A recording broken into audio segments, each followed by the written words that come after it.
So I'm going to share with you a really important point.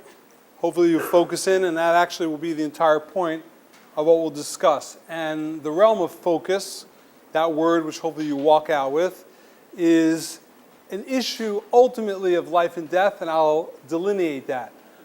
So in general, challenge is an inherent part of growth.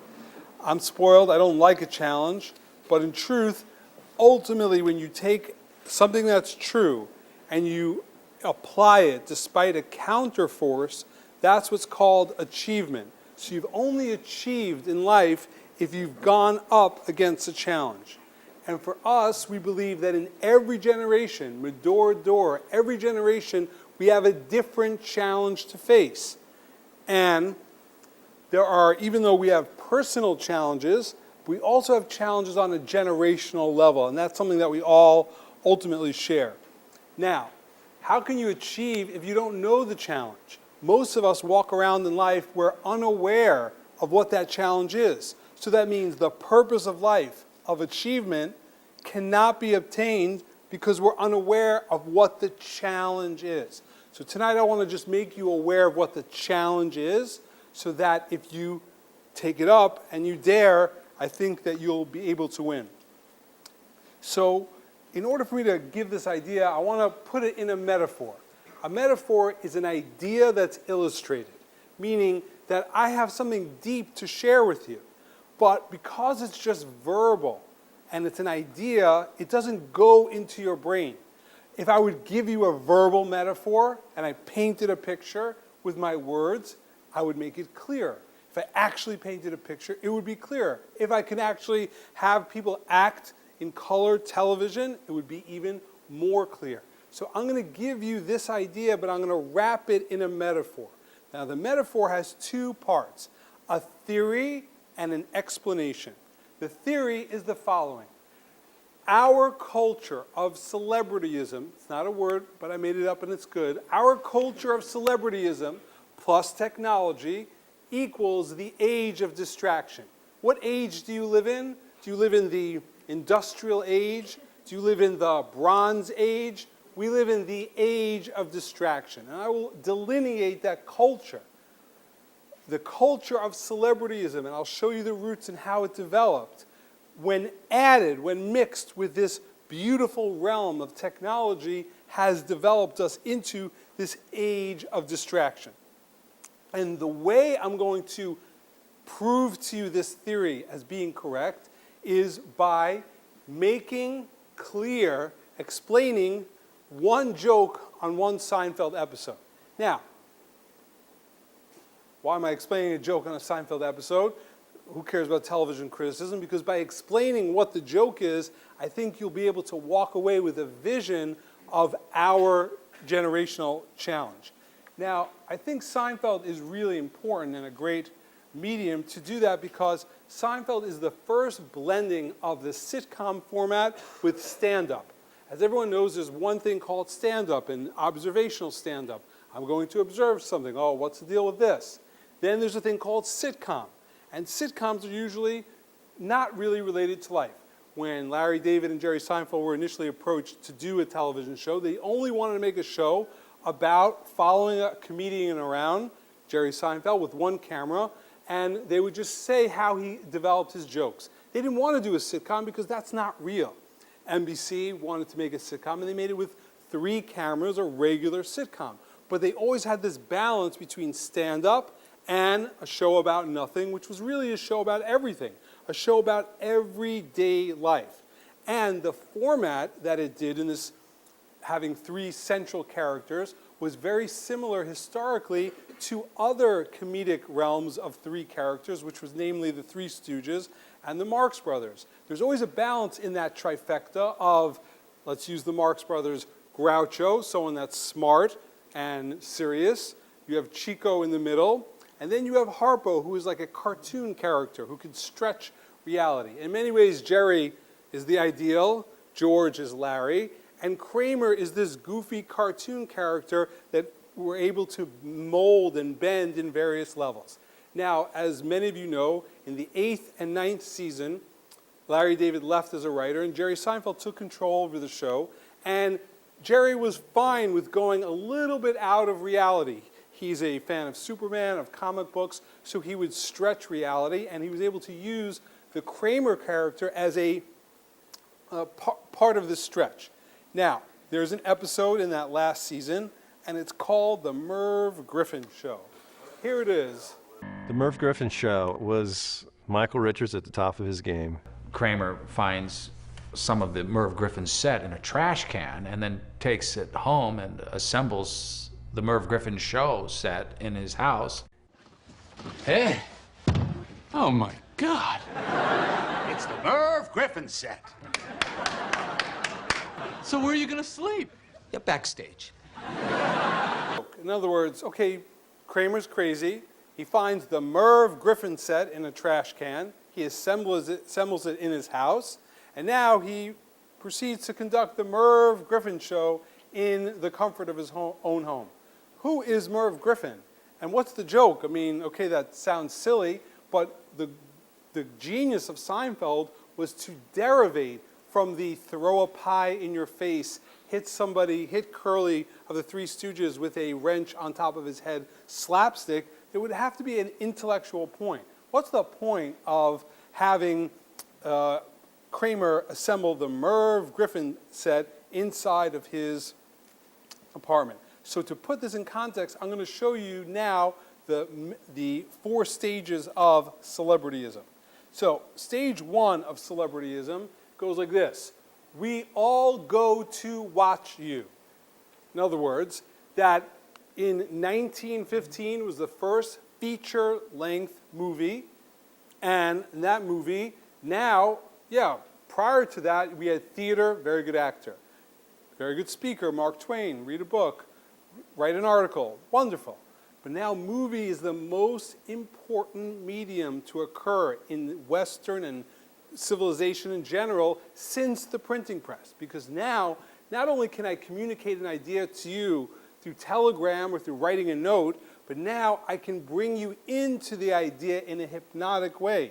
Being in a movie theater, and especially in 1927 when talkies were invented, where now there would be film and sound as well, now you became encapsulated with that.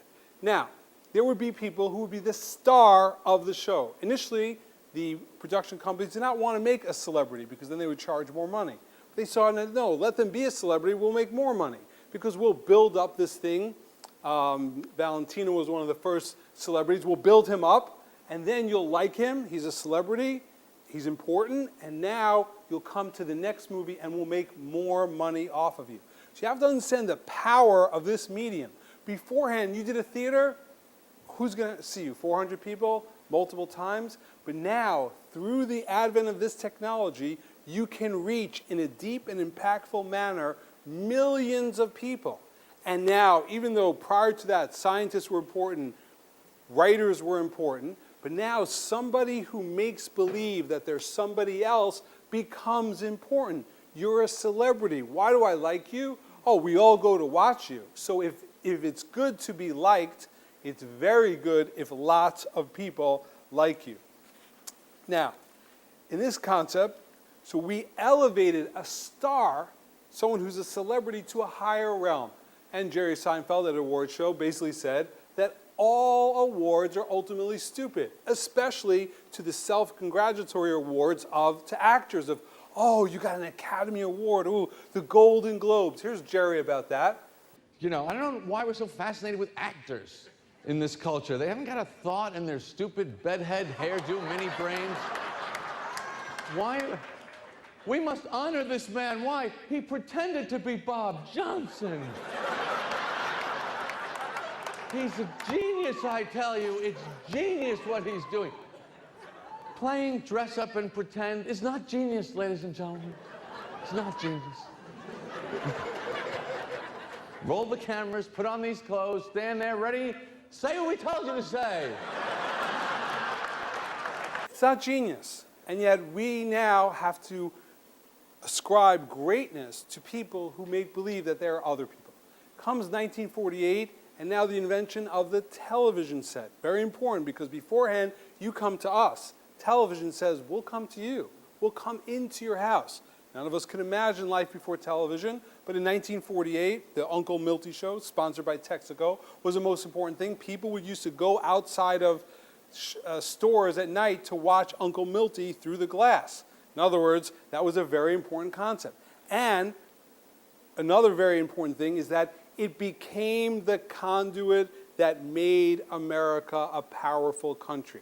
Quick synopsis, that capitalism, which is the best system we have, works ultimately on mass production. I have to make a lot of things, and I need mass consumption. You need to buy a lot of things, which means I need to do some mass manipulation. I need to manipulate you to buy a product. We now say that invention is the mother of necessity. Before necessity, it's dark here. Let me invent a light bulb. Invention became the mother of necessity. For us, necessity, I now have Air Jordans. You need these. Invention became the mother of necessity. And the democratization of television enabled that now, not just Texaco can get into your face and manipulate you to buy gas there, but all companies can have commercials, and we can all find their demographics and manipulate you to buy these products. Now, here's where celebrityism takes a second stage. Number one, celebrities help because you'd have a product being sponsored. Hey, I smoke these cigarettes, you should too. Well, I guess the guy's an actor, he must know what he's doing, I'll buy them as well. The concept of an endorsement leveraged celebrityism to sell products. And because celebrities are beautiful and perfect and don't actually appear in real life, so now I perpetually feel inadequate when that person is selling me a product. I want my hair to look like that person. I want to look like, person wants to shave like him. Well, I will feel perpetually inadequate, but a celebrity will help me through. And there's another important fusion, because you have to understand that once television was created, movies were a threat. In 1957 was the first made-for-television movie. How are movies going to utilize television in their manner? Now is invented the concept of a talk show.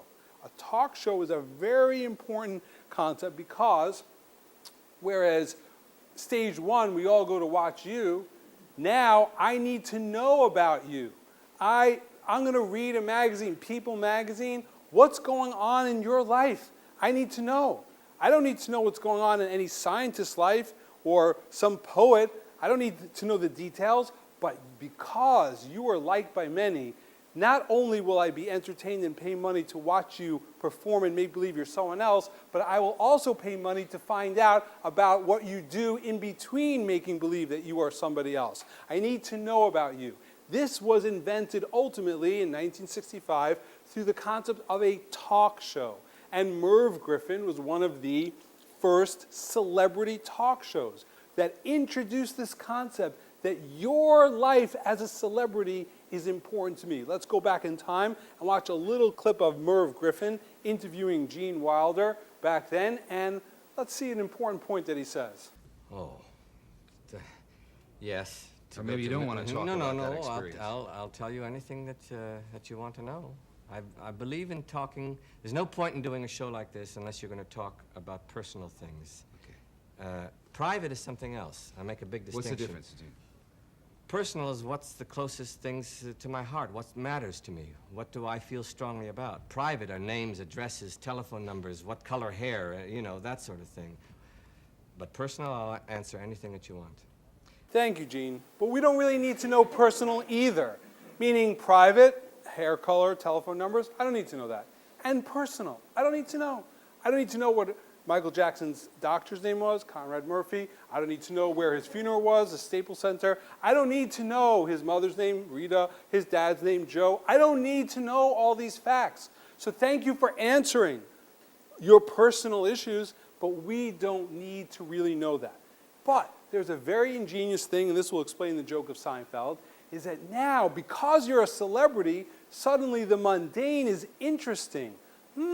So that's what you do. That's how you live. Oh, you're walking your dog with a baseball cap, getting bagels on a Sunday morning. I want to be a paparazzi, take a picture of you, because even the mundane is interesting. And that's the joke of the Merv Griffin show.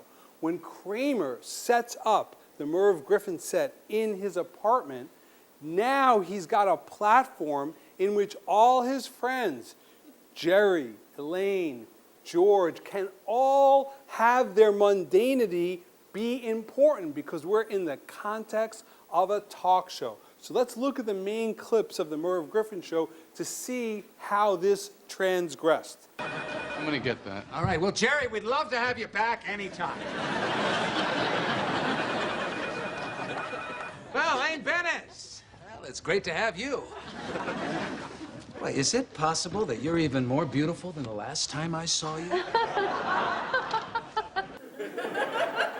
So everyone buys into it. Love to have you back. The concept of a talk show is someone who likes people way more than is normal. I'll have you back anytime. And of course, flattery. Ooh, you're more beautiful. And you see slowly everyone's starting to buy into it. It's hard to resist that concept. Now, all of us know, we know this from a Family Guy episode, that the goal of a man is to have theme music. If we could only have theme music, then we are important. So when George comes in, you see this. Jerry? Oh! Hey! Well, ladies and gentlemen, it's our good friend, George Costanza. Oh, what a surprise!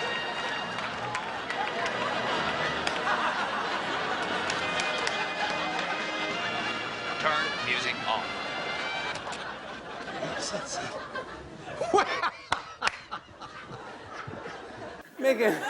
Making way too much of a big deal over George Costanza, but suddenly George was confused.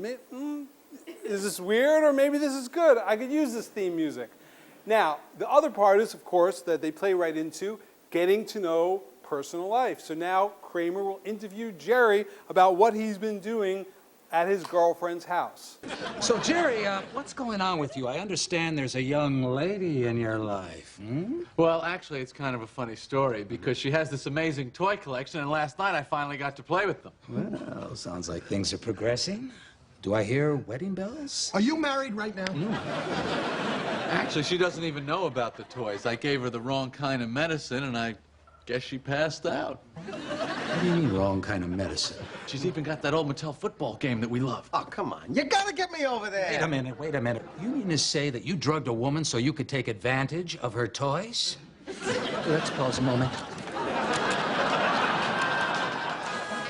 Jerry, now what you do with your personal life is your business. But when you're on my set, you clean it up, mister. That's really important. When you're on my set, in other words, morality doesn't matter. As a friend, Jerry, you drugged a woman to play with her toys. When you're on my set, you clean it up. What you do in your private business, that's your own thing, and we're going to see how that plays out. Now, ultimately, of course, we all know that the mundanity eventually gets boring, as we see with Newman.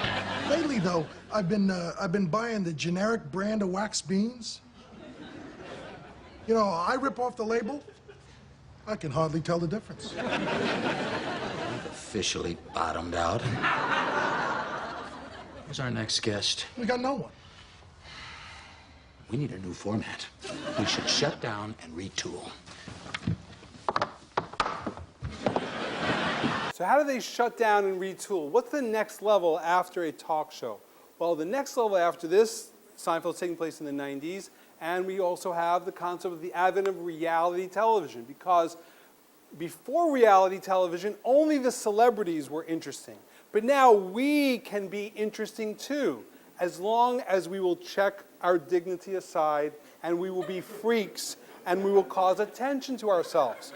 So this was a great democratization. No longer are good-looking people who are actors who live in Hollywood, will they draw eyeballs in order to move products, but even us, the regular people, we can also be stars, but we will trade in our dignity for our 15 minutes of fame. Now, Jerry versus Jerry, the ultimate reality talk show was Jerry Springer. Jerry Springer was a genius in bringing various people together, causing fights similar to professional wrestling, and we would gawk and watch this stuff because it was freaky and interesting, and it always usually involved a relationship. I'm gonna tell Sassy I'm dumping her for another girl that I cheat on her with. Who the hell do you think you are? Disrespecting me like that? Beautiful.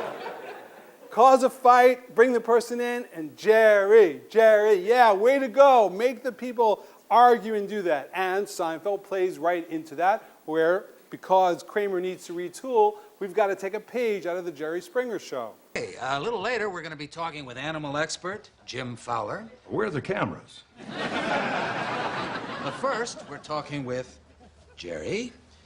Hey, Jerry, you drugged a woman in order to play with her toy collection. How do you feel about that? It was great. I've done it a few more times since then. And she doesn't know anything about this? No, not a thing. Well, Jerry, we have a little surprise for you. Come on out, Celia. What kind of sick, twisted creep are you?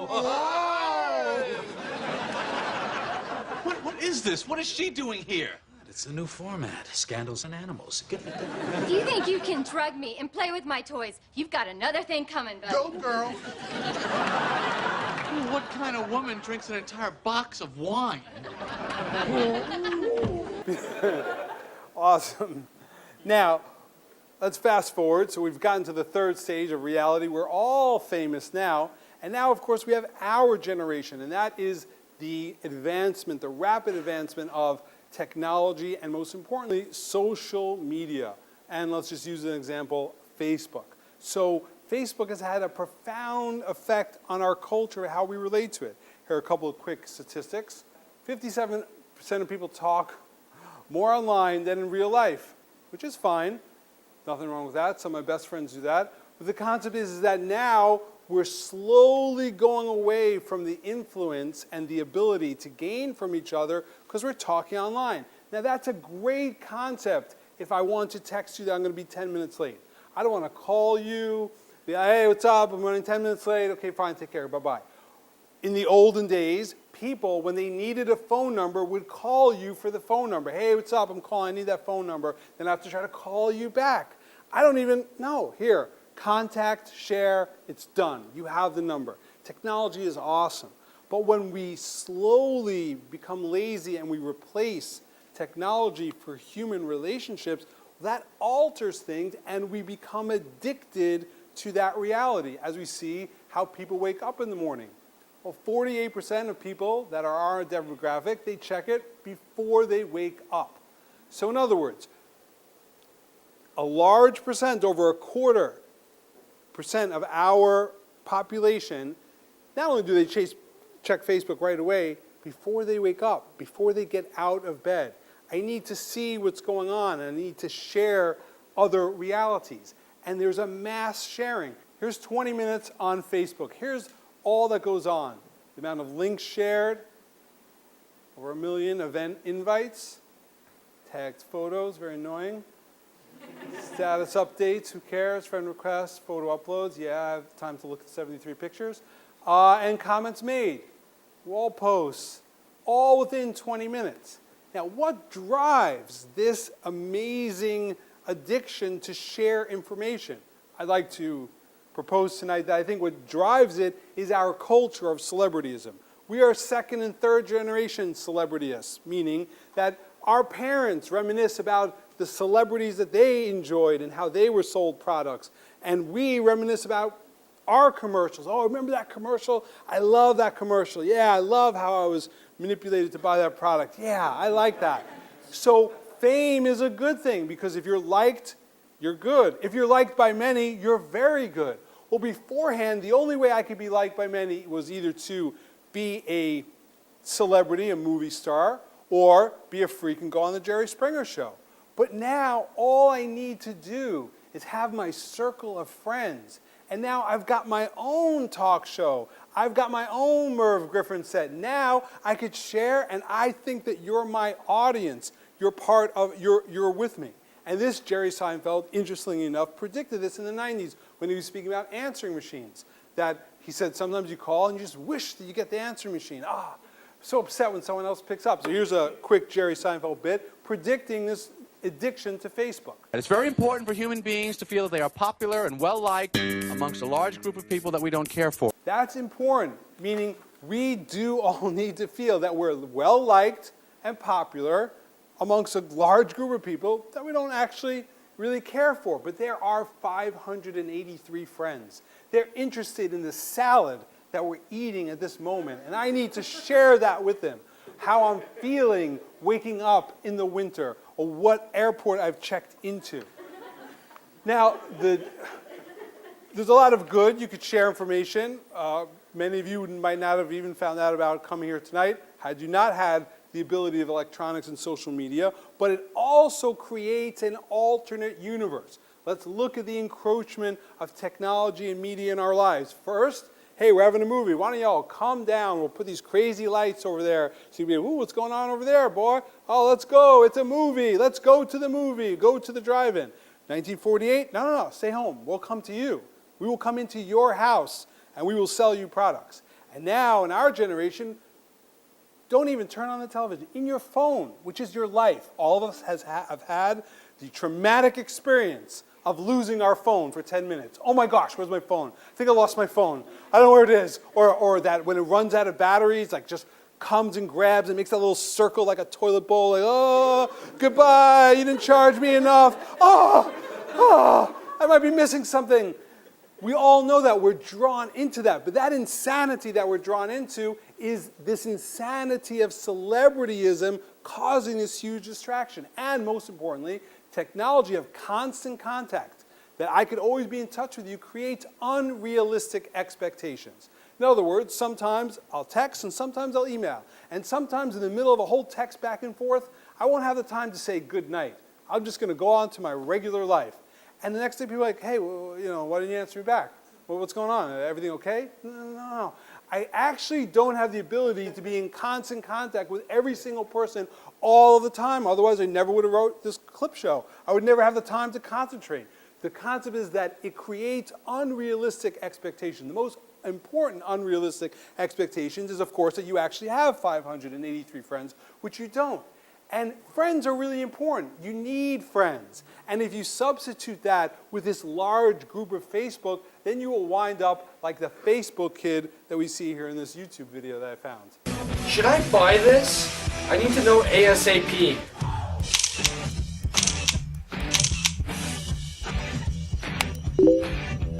Why isn't anybody responding? By ASAP, I mean now. I hope you're all happy I didn't get it. I really wanted it too. That's really sad, because if you wanted to get it, you should get it. And if you have a friend shopping with you, ask his opinion. But to think that you're going to ask your friends on Facebook and post a picture, and we're all going to respond immediately, is going to create an unrealistic expectation, and now you're going to be disappointed. And here's the depression factor, that expectation is correlated with disappointment. And disappointment plus time equals frustration. And frustration plus time equals depression. Why are we a more depressed generation than ever before when we have everything? Everything is amazing and nobody's happy? Because we have tremendous expectations. Expectations of speed, that, oh, this should happen quicker, my things should load faster. Expectation, get back to me. Our expectation drives our disappointment, which ultimately leads to depression. So he's upset at his friends for not answering him. In the end, they aren't your friends. You shouldn't even expect it. Move on.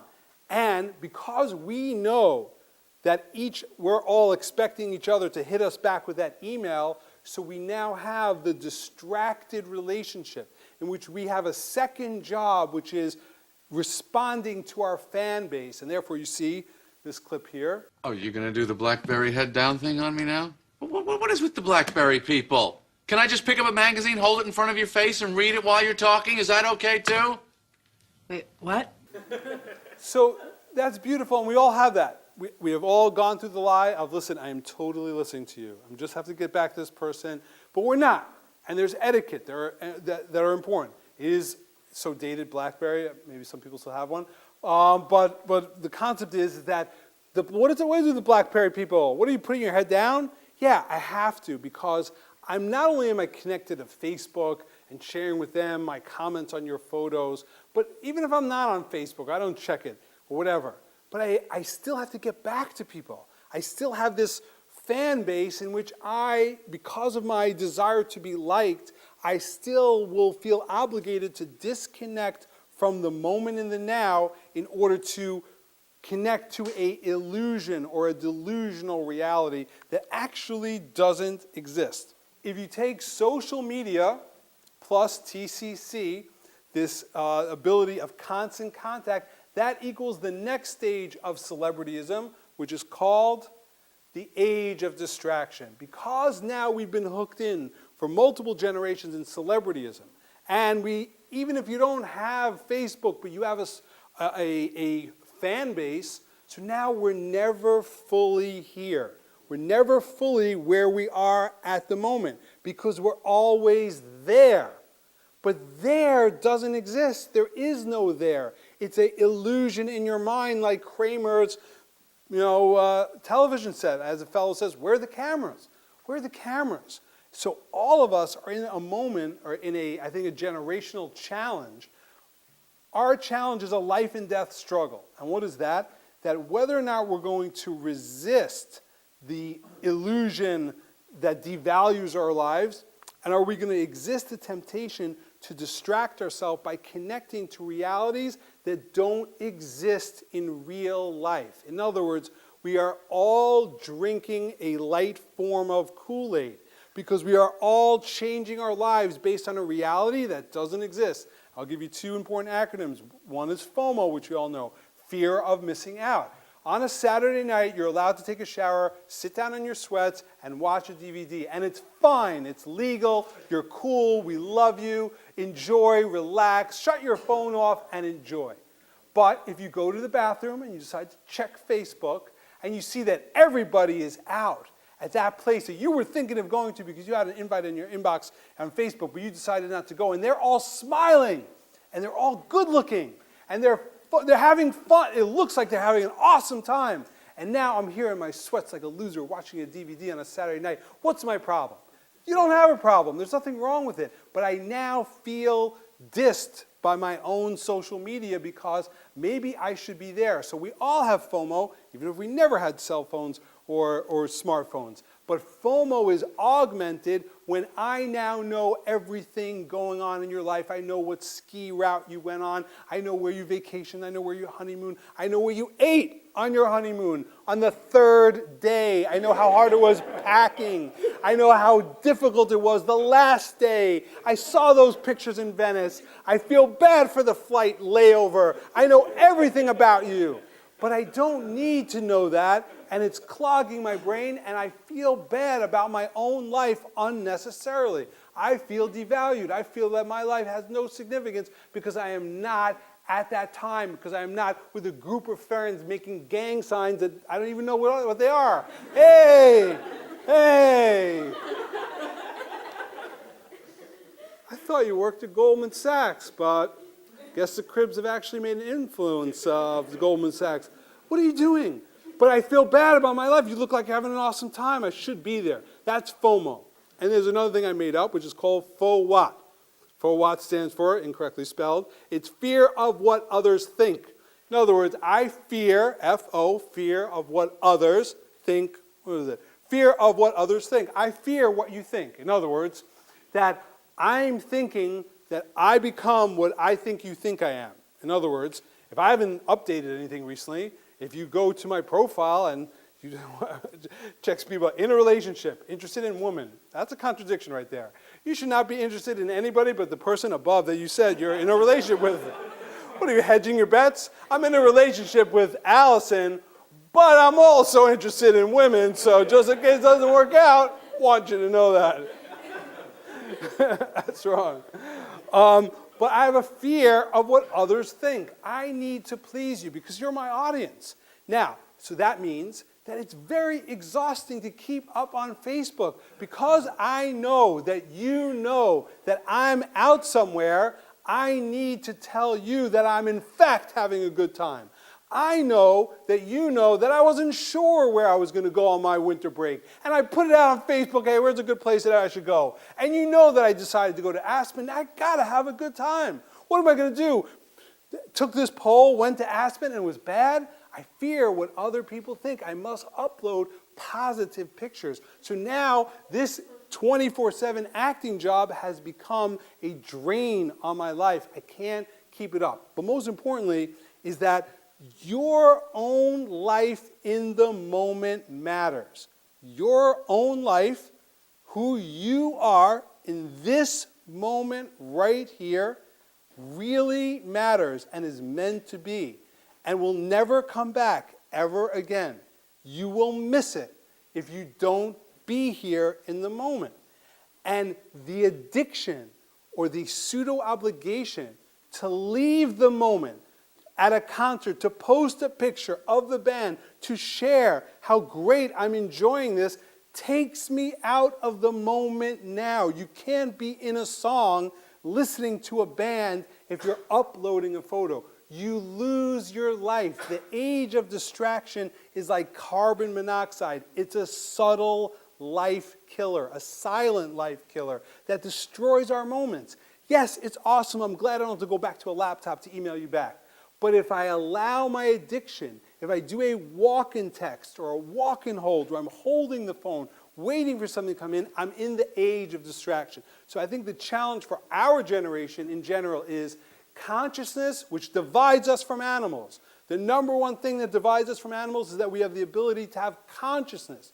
Well, that requires something called concentration, to be in the moment. And in order to have clarity, it has to be cumulative.